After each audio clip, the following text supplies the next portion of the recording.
Hello and welcome to the latest edition of Doorstep History, which today has a World War I theme and comes from St Ives in Cambridgeshire.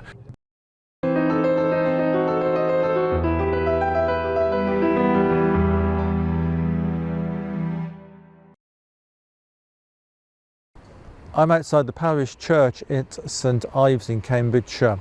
Now the church has an unfortunate role to play in the death of a Royal Flying Corps pilot. His name was Kenneth Wastell and he lived in Gillett Road in Edgbaston in Birmingham. And in March 1918, whilst piloting his plane, he crashed into the church spire. The top 40-50 feet of the tower was destroyed.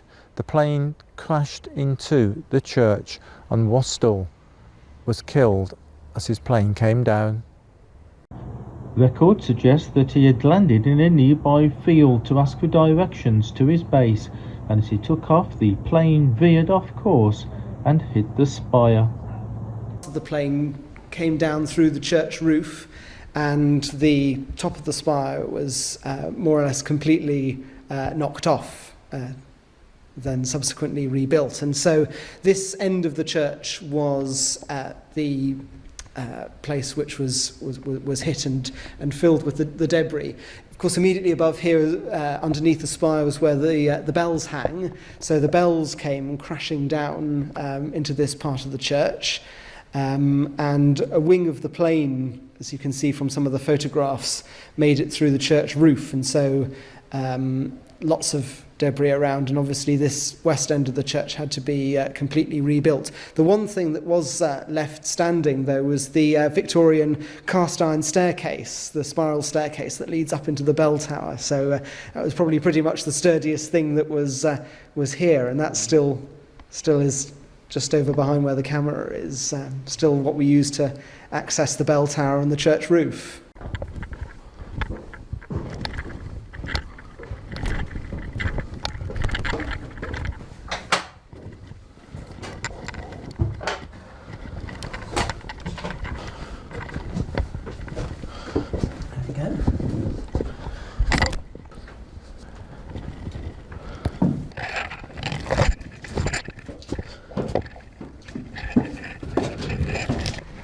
So here we are at the top. Yes, indeed. Because obviously they had to level off the remains that they actually had in order to have a kind of flat base to build back up from. And I think that's it there.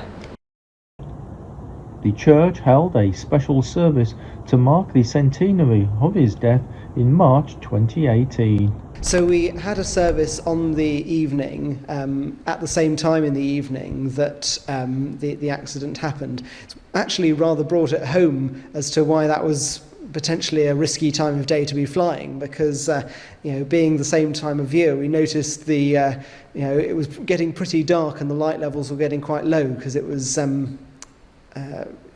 relatively close to sort of 6 o'clock in the evening, around about that sort of time.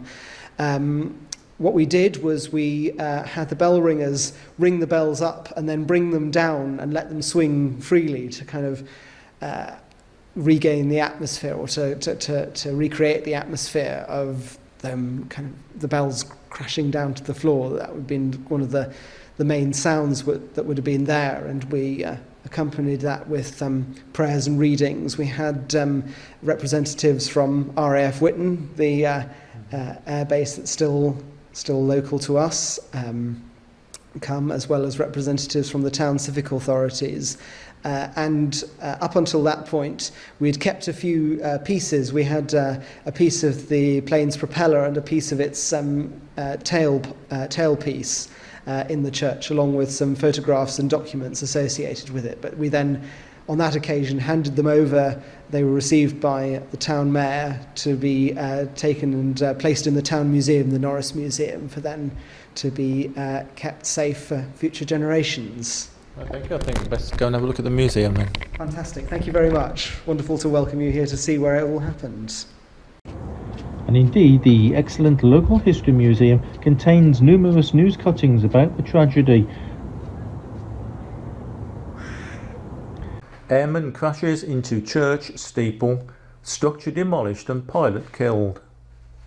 It's a representation of what it would have looked like as the steeple crumbled, but the top part of the tower was smashed completely, and this shows what I think it looked like at the time, just to give an idea of the scale as to how much of the steeple actually fell. In fact, the records say there was about 40 feet worth of the tower that fell. Amongst the exhibits in the museum is a collection of artefacts made from that wreckage. Part of the plane's propeller is inscribed with details of the crash, referring to the unfortunate airman. A domino board was constructed from part of the spire, and a photo frame was made from the wing ribs of Wastell's plane. It's thought Kenneth had made a simple navigational error which led to the crash, although to this day others suggest structural stresses in the wooden plane may have caused it to veer off course.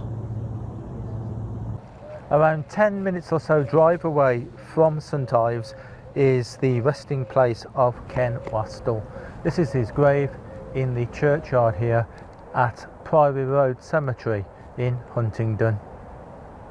Here it says 2nd Lieutenant K. Wastell, Royal Flying Corps, 23rd of March 1918. Age 19. 19, that's all he was. 19. Back in Birmingham, Kenneth is remembered on the War Memorial plaque in the Church of the Redeemer on Monument Road in Ladywood.